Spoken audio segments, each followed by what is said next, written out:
It's feeding time for some of the exotic beasts that turn up at Bob Freer's Everglades Outpost in Florida. There's no tinned food or biscuits here, even though most of the animals that Bob looks after are abandoned pets or performers. The Everglades Outpost is now their last hope.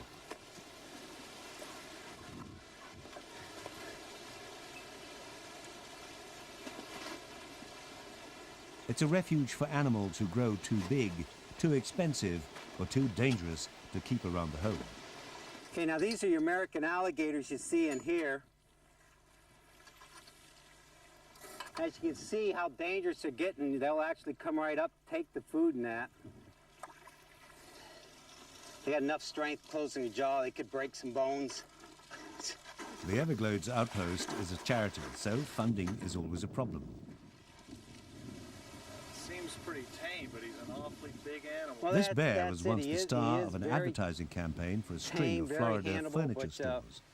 You want to remember But his that, handler got into trouble, he is very so left the large, state very powerful, and his bear behind. What are you doing here? When we moved him down to this facility, he basically got so stressed out that on moving down, he actually bit off one of the handler's fingers. Many owners don't appreciate how large their pets can grow, nor that a cuddly ball of fur turns into a voracious predator. Some owners dump the animals in the wild, others contact Bob. Somebody had 2 ostriches in their backyard as a pet. They got big enough, they finally got loose and they were going around in the neighborhood. They'd see the reflection in a window and go to peck it, it'd break the window, and they were raising havoc on the neighborhood. So we went up and caught those.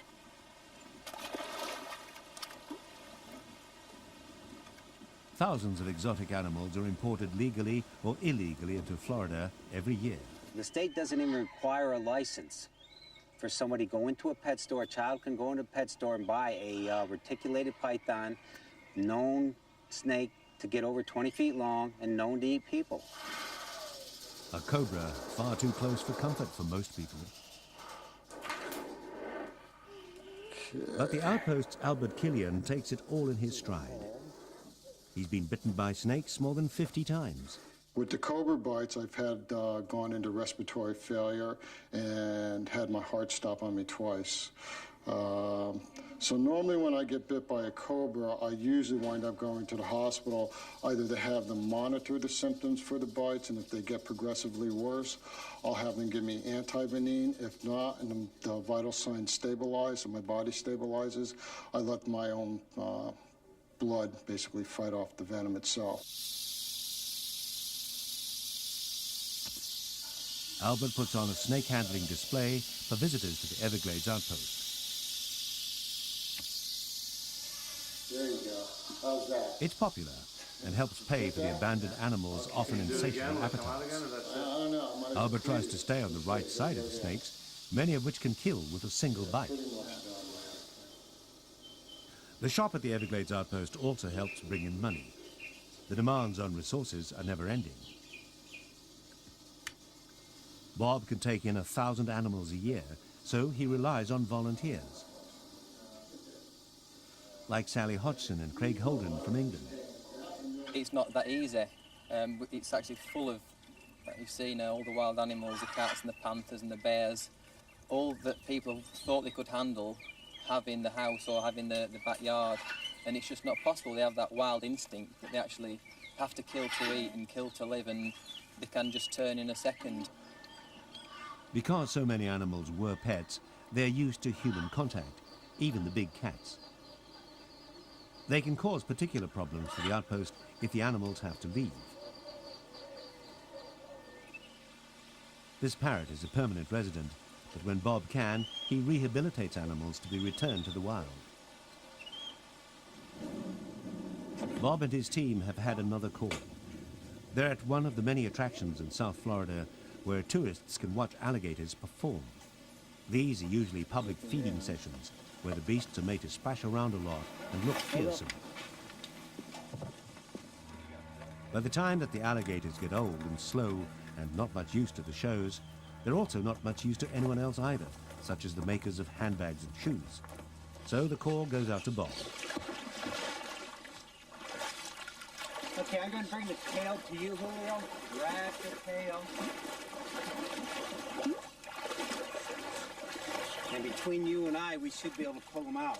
Okay? Grab tail real hard. Got it? Got it. Okay. It's a dangerous operation. Tail. Let's hold it a minute. Even alligators used to living with humans are unpredictable. So Okay, Bob here we has to take every precaution. Okay, Sally Craig. Go ahead and see if you can grab part of the tail and help pull too. It's slippery, isn't it? Visiting volunteers like Sally and Craig can learn a lot from working with someone like Bob. In particular, they get practical lessons in respecting powerful animals. Okay, that's good. Put them down. Go ahead and step back.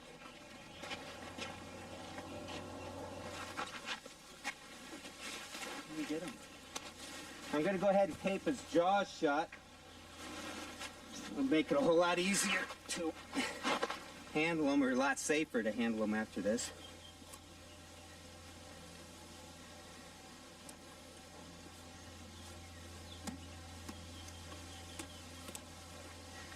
Now, they have very weak muscles as far as opening their jaws. That's why just electrical tape here, enough to hold the jaws shut. Now the alligator can be moved.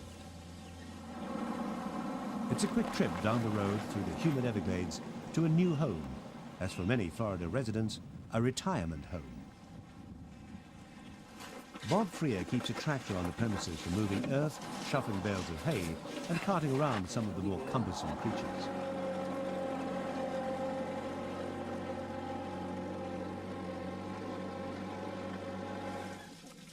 From now on, there's no more pleasing the crowds, performing stunts, or eating on cue. There you go, boy. Home is a peaceful pond in a calm corner of the Everglades Outpost. It's not ideal for a wild animal, but some do at least get the chance to return to nature. Although it would have been best if he'd never been taken from it in the first place. He's basically going to live out a life of leisure here. He's not going to have to do any daily shows for him.